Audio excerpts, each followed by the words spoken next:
All right, let's talk about it. If you've ever stared at a fraction and just felt your brain kind of buffer, you are definitely not alone. So in this explainer, we're going to dig into the mystery of why fractions seem to be so hard for so many of us. I mean, the struggle is so real, there are jokes about it. And it's funny, right? Because it's true. This difficulty is a real, documented thing. And when you look at the actual numbers, they're pretty wild. Get this. One study looked at over 1,600 community college students. They just had to pick the largest fraction out of 4 simple ones. Only 33% got it right. That's basically just guessing.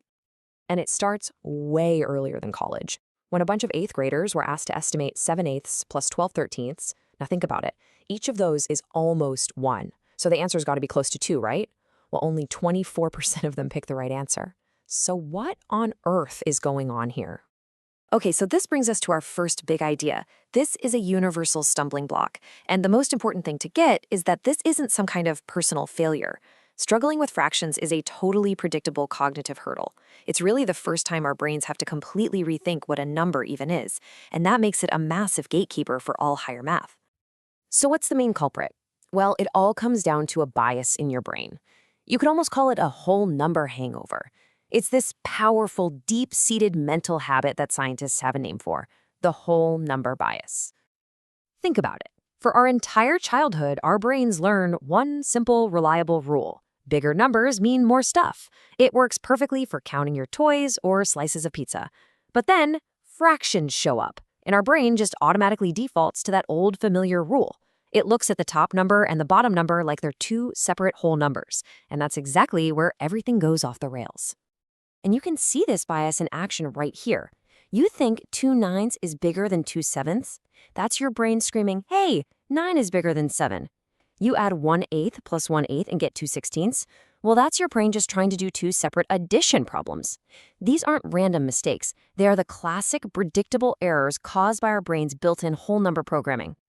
But here's where the whole story takes a really fascinating turn. What if our brains aren't actually the problem? What if, deep down, they're hiding a kind of superpower for this exact type of thinking? Let's just ask the question straight up. After everything we've just seen, it's pretty easy to conclude that, yeah, our brains are just not wired for fractions. But is that really the whole story? No, not at all. It turns out our brains are brilliant at ratios. Neuroscience has shown we have this primitive, built-in system for understanding them. It's in a part of the brain that lets us just intuitively sense the relationship between two things, like 2 lines or 2 piles of dots, without ever having to think about a single number. So if we have this amazing built-in ability, why is learning fractions still so hard? Well, the leading theory is something called neuronal recycling. The basic idea is that we have to take this ancient, intuitive ratio processor that's already in our brains and teach it how to read a brand new man-made language, the symbols we use for fractions. And that nails the real issue here. Our struggle isn't really with the concept of a ratio. It's what's called a symbol grounding problem. It's a failure to connect the modern symbols we invented, like a 3/4, to that incredible, ancient ratio hardware we were all born with. And believe me, this is not a new problem. For thousands of years, ancient civilizations have been wrestling with this exact same challenge. So let's take a look at some of their solutions and see how they tried to crack this same cognitive puzzle. We're going to take a quick trip through time. We'll start with the scribes in ancient Egypt, pop over to Babylon, see what the Greeks were up to, and finish with the engineers of Rome. And you'll see they all had ingenious and totally different ways of thinking about parts of a whole. First up, the Egyptians. Their system was all about fractions with a 1 on top. So for them, 3/4 was written as 1/2 plus 1/4. Super practical, especially for dividing up food. But then you have the Babylonians. They used a base 60 system, kind of like our decimals. To them, 3/4 was just the number 45, meaning 45 parts out of 60. Way more powerful for their complex astronomy calculations. Then came the ancient Greeks. And get this, they didn't even think fractions were numbers at all. For them, a fraction was a geometric ratio, which was brilliant for things like geometry, but a total dead end for algebra. The Romans, on the other hand, were pure pragmatists. They used a base 12 system that was tied to their money, and for any really hard calculations, they just outsourced the thinking to a physical tool, the abacus.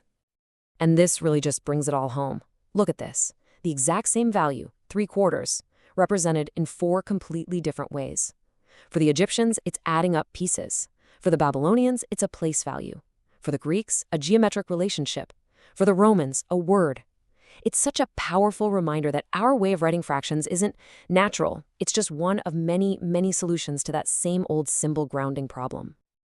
Okay, so we've looked at the cognitive science, we've looked at the ancient history, so let's pull all these threads together and figure out what's the big takeaway here? Why does all this matter? So here are the key things to remember. First, struggling with fractions isn't a bug in your brain, it's a feature. It's normal. Second, your brain is already wired for ratios. The real trick is just learning the symbols. And third, history shows that this has always been a puzzle, finding the best way to connect our natural intuition to a written code. And all this leaves us with one last, really fascinating question. If our current way of writing fractions, that number over another number format, is what triggers our brain's whole number bias and actually causes the problem, what could a better, more intuitive fraction even look like?